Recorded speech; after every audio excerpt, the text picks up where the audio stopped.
Tu aimes bien les gendarmes? Oui. Et toi? Non. Pourquoi tu les aimes bien?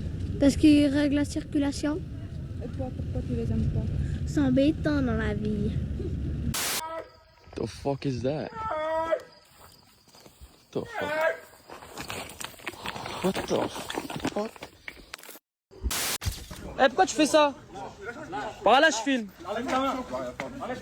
Par là que je filme. Eh, pourquoi je mets une droite?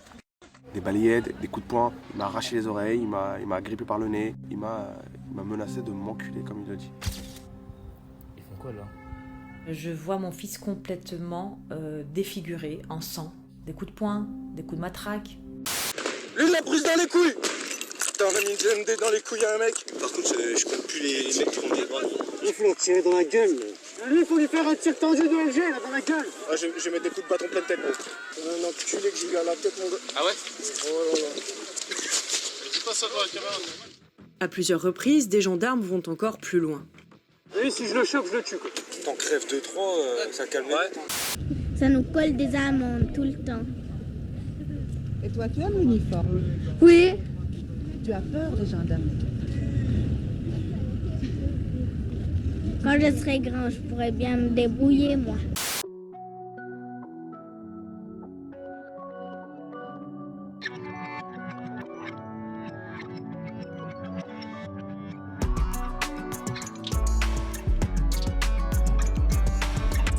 On a déposé plainte auprès de l'IGPN et on a eu la mauvaise surprise d'apprendre que le parquet de Bobigny nous indiquait saisir le SDSE, c'est-à-dire la cellule déontologique de la préfecture de police de Paris et non pas l'IGPN. Eh bien, il y a une cellule qui a été saisie, donc c'est la cellule de déontologie. Nous, on a très peu d'informations sur les cellules de déontologie.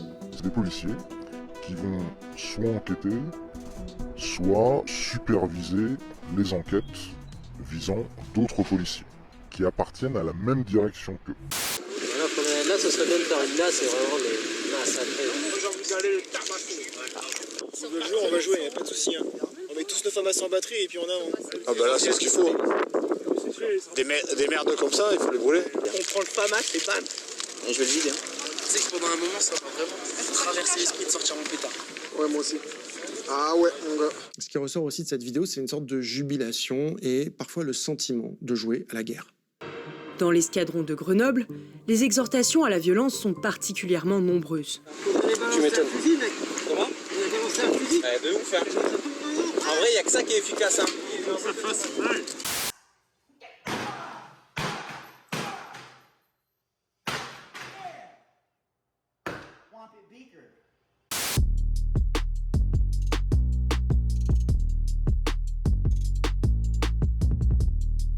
Ces deux gendarmes échangent avec ironie à propos de l'utilisation massive de grenades. Là, honnêtement, là, j'ai tiré plus que 45 grenades. Ah putain, ça fait plaisir, ça. Quelques tendus, ça. L'histoire. Je m'adapte au vent. J'ai pas le choix. Il y a beaucoup de vent, mes grenades, elles n'avaient pas d'effet. J'étais obligé de réduire le degré de mon canon. En aucun cas, je visais les manifestants. Mais non. Moi, je peux témoigner. Ouais, en plus, t'étais mon superviseur. Oui. T'es gradé, voilà. Oh là, on est prêts, là, on va les manger. Hein. Bah oui. Bah, je mets bien sûr. Qu'on les tue. Tu aimerais être gendarme, toi? Non. Ah, pourquoi? Mais parce que je préfère faire un autre métier, parce que la nuit, au moins, on est tranquille. Tu aimes les gendarmes? Ouais, des fois, pas toujours.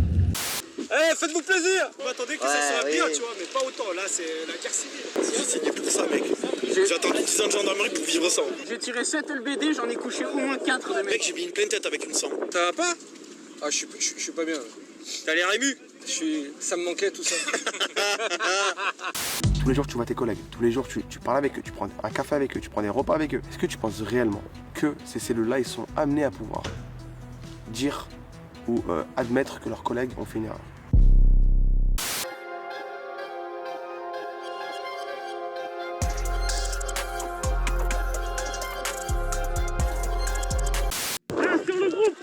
Le groupe, faites entendu. Vous êtes avec quoi, les gars? Tirez, bordel. Vous balancez un tendu s'il faut. Tendu. Balancez même un tendu. Ces grenades ont été tirées dans des conditions discutables. Celles-ci doivent normalement être tirées en cloche, avec le canon du lance-grenade orienté à 45 degrés, afin que les palets lacrymogènes retombent au sol sans blesser des manifestants. Une grenade tirée à l'horizontale peut se transformer en arme mortelle. Or, Mediapart a constaté de nombreux tirs tendus.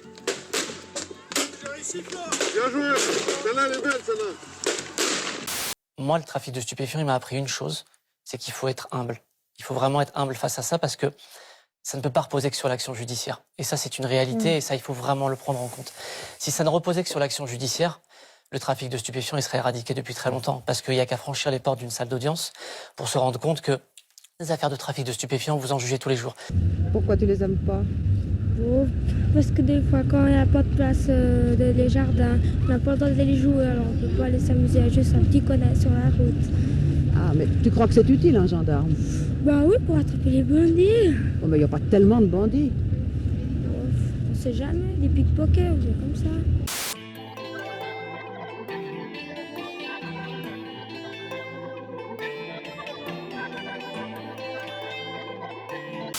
Ces tirs tendus ne sont pas des initiatives individuelles. Si dans son enquête, l'inspection générale de la gendarmerie nationale parle d'instructions à la marge, Mediapart a pu voir et entendre des consignes de tirs tendus de la part de gradés dans 9 escadrons sur 15. Les gars, on tendu, la main, putain, mais qu'est-ce que vous attendez, bordel? On va faire des tirs tendus, putain. Kevin, tire tendu. Ryan, essaye de baisser un peu. Si tendu sur les blancs. Gueuler dans mon masque, je dis mais faites-moi du tendu. Alors sans branle. Recule, je te dis. Monsieur, vous n'êtes pas responsable des ordres que l'on vous donne pour entraver la libre circulation des individus dans un pays démocratique. C'est pourquoi je vous prie de ne pas vous sentir personnellement visé par mon geste, que nous allons considérer ensemble comme un simple symbole de protestation contre la répression dont vous êtes un suppôt involontaire et, j'en suis persuadé, extrêmement sceptique. Si vous prenez l'exemple rien que de Bobigny, qui est quand même le deuxième tribunal de France après Paris, vous avez une section au parquet qui ne fait que ça, du lundi au lundi, et vous avez 2 chambres quotidiennement qui siègent et qui ne jugent que ces affaires de trafic de stupéfiants. Le trafic de stupéfiants, il faut comprendre que, il faut d'abord comprendre l'architecture. Dans un trafic de stupéfiants, vous avez évidemment beaucoup de jeunes, vous avez des guetteurs, vous avez des ravitailleurs, vous avez des vendeurs, vous avez ce qu'on appelle des charbonneurs, vous avez des nourrices, mais des consommateurs. Des consommateurs, évidemment. Ça dépend pourquoi. Ah bah dis-moi. Pour régler la circulation, pour que tu aies des bagarres. Autrement, j'aime pas tellement. Parce que tu en as peur. Oui, j'ai un peu peur. Donc tu n'as pas la conscience tranquille comme tu vois un gendarme. Non, pas tellement. Pourquoi? Parce que des fois on fait des bêtises et puis on ne sait jamais s'il vient pour nous. Et voici une autre athlète qui nous a rejoint, championne du monde de sum de mascu, tout réseau social confondu. C'est le retour de Florence Mendez. Allez, ce dimanche 16 novembre, c'est la journée mondiale de la tolérance. C'est pourquoi j'ai eu envie de vous parler de Gérald Darmanin. Alors, Darmanin est né un 11 octobre. Le 11 octobre, c'est pas une blague, qui est aussi la journée internationale de la fille. Voilà, Darmanin qui fête son anniversaire le jour de la fille, c'est comme si Bertrand Cantat fêtait le sien le jour de la Saint-Valentin. Voilà, comme quoi, le hasard, c'est comme les parents de Gérald, il fait pas toujours bien les choses. Pour élargir un peu la focale, justement, l'IGPN, l'IGGN sanctionnent en gros parfois des policiers pour corruption, mais très rarement pour des cas de violence policière. Enfin, plus généralement, il y a très peu de policiers qui sont condamnés dans des cas de violence policière. C'est ça qu'il faut dire quand même, globalement. Après, par la justice aussi. Voilà. Alors, globalement, oui, et encore, les chiffres sont assez difficiles à avoir, hein, parce que même les rapports qui sont faits chaque année par l'IGPN, on n'a pas toujours les mêmes chiffres, les mêmes données. Donc, c'est difficile de suivre en plus à chaque fois. Donc, la précision de la donnée publique n'est pas très grande, quoi.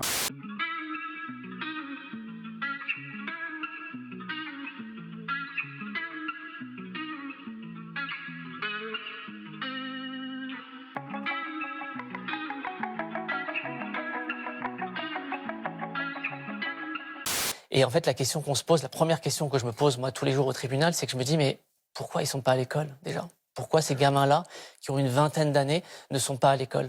Si on n'a pas compris qu'il faut un contre-projet pour lutter contre le trafic de stupéfiants sur différents aspects, et notamment l'aspect éducatif, je pense qu'on n'avancera pas, malheureusement, on n'avancera pas.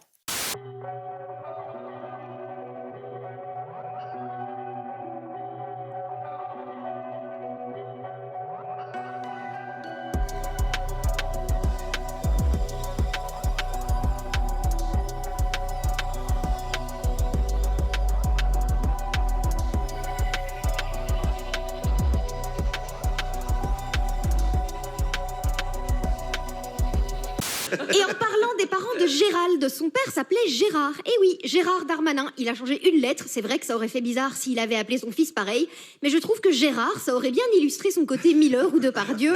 Bon, tout le monde sait que son deuxième prénom, c'est Moussa, qui signifie sauver des eaux, soit l'exact contraire du prénom Grégory.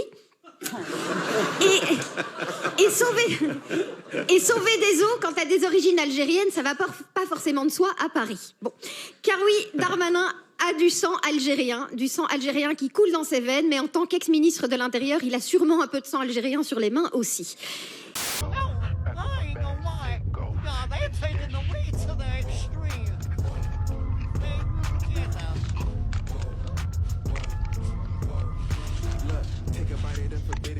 Exactement, les difficultés, la difficulté aussi, c'est de savoir combien de signalements ont été faits, combien de signalements ont été traités pour des violences. Donc en fait, c'est très difficile d'avoir une visibilité.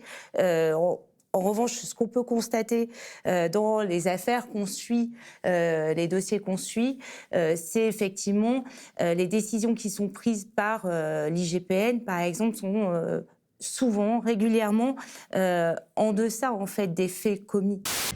Bro, so I just sold this dude a burger, and I think he turned it into a bong.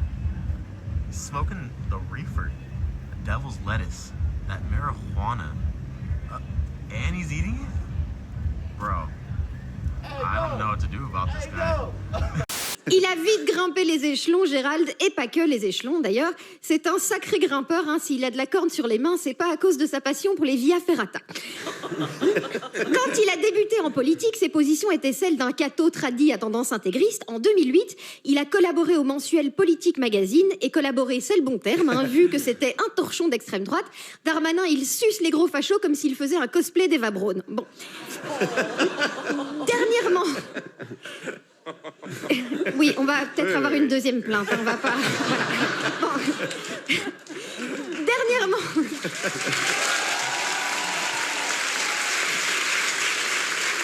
Et je dis en deçà sans me placer, c'est juste le constat fait, parce que par la suite, il peut y avoir des poursuites judiciaires. Mais l'IGPN qui retient aussi, par exemple, des manquements au niveau disciplinaire, enfin, qui doit demander soit un blâme, soit un avertissement, soit un renvoi devant un conseil de discipline. Donc, d'un point de vue administratif, souvent, parfois, ne demande pas grand-chose.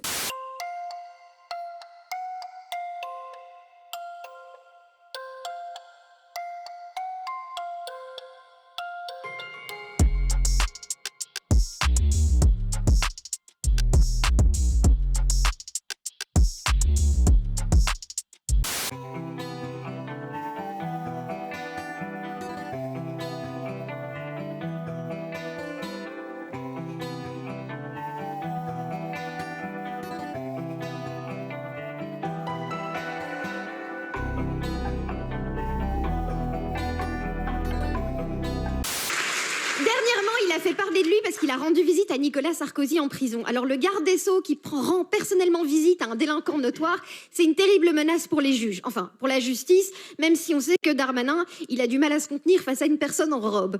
Il a même déclaré si Nicolas Sarkozy avait été blessé ou tué en prison, qui était responsable? Bah toi, mon GG, comme t'es responsable des gens qui meurent ou se suicident en prison à cause des conditions de détention inhumaines. J'aurais bien aimé qu'il y reste en prison, histoire que certains détenus lui fassent comprendre la notion de non-consentement. Et là, vous allez me dire, oui, Florence, la justice a tranché, il a bénéficié d'un non-lieu. Alors oui, mais la Cour européenne des droits de l'homme a décidé de se pencher sur le manque d'indépendance de la justice dans ce procès. Pour rappel, il y a d'abord eu une affaire pour des faits remontant à 2009, puis la deuxième, quand il était maire de Tourcoing, quand il s'est pris pour Stéphane Plaza, pour le côté agent immobilier comme pour le côté harceleur. En fait, il y a plein de gens qui, depuis des années, disent qu'est-ce qu'on pourrait faire pour briser justement cette impunité qui a été le sujet de l'émission. Il existe des pistes, il existe des possibilités. Quelles sont-elles et pourquoi on ne les explore pas? Bien sûr, il y a plein d'idées. Le problème, c'est que ces idées, on pourrait toutes les semaines en faire des articles et pour autant, rien ne change.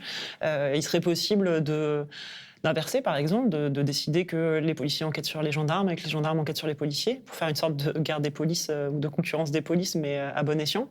On pourrait décider que les inspections doivent être entièrement indépendantes de la direction de la police et de la direction de la gendarmerie, en les sortant de ce carcan administratif-là, pour les rendre indépendantes complètement, par exemple en les mettant aux mains du ministère de la Justice.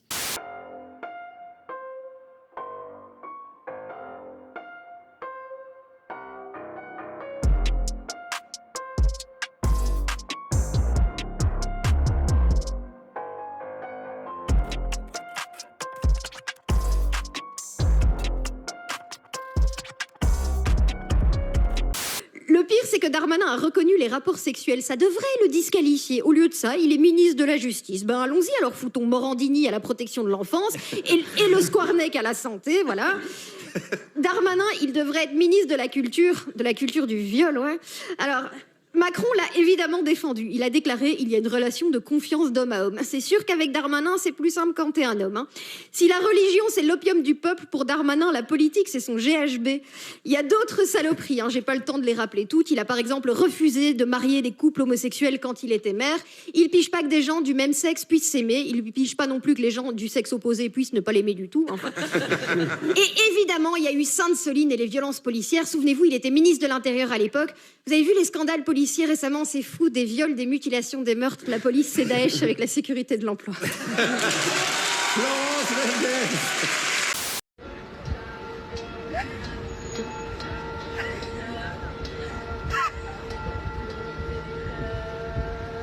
On pourrait imaginer toutes sortes de formules qui, en s'inspirant de nos voisins européens, pour que des comités citoyens soient chargés de mettre leur nez dans ces affaires policières et travaillent dessus aussi avec un regard qui n'est pas forcément celui d'un professionnel de la sécurité, mais un regard citoyen.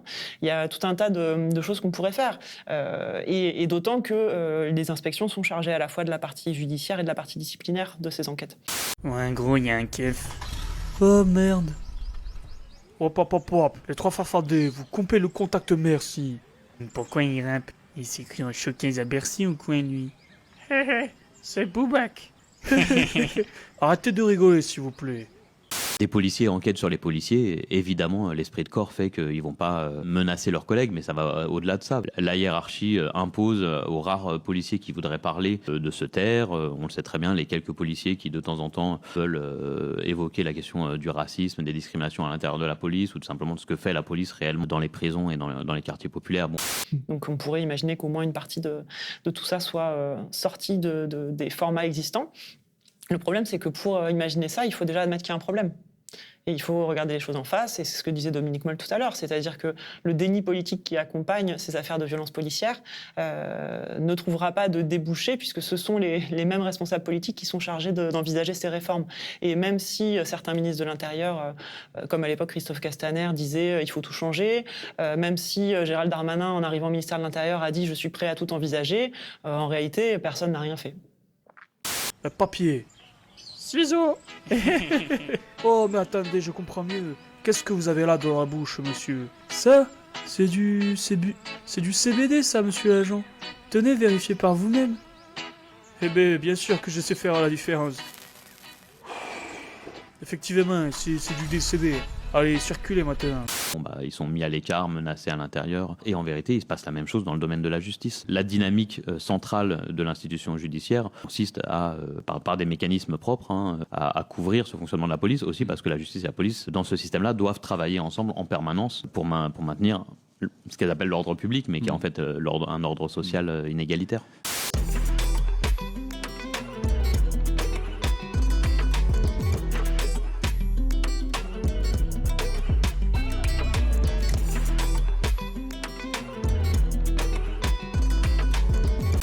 Gardez-le, passez une bonne après-midi. Qu'est-ce que c'est déjà le BDC? Eh oui, cet instru, c'est un poulet rôti aux herbes. Une dinguerie, mon chéri. Ah tiens, ils ont installé un feu rouge à ce carrefour. Je suis devenu un feu rouge. Jamais je bouge. Mon soleil est pauvre, comme l'amour, celui que je porte pour la route. Je suis devenu un feu rouge. Jamais je bouge. Mon soleil est pauvre. comme l'amour.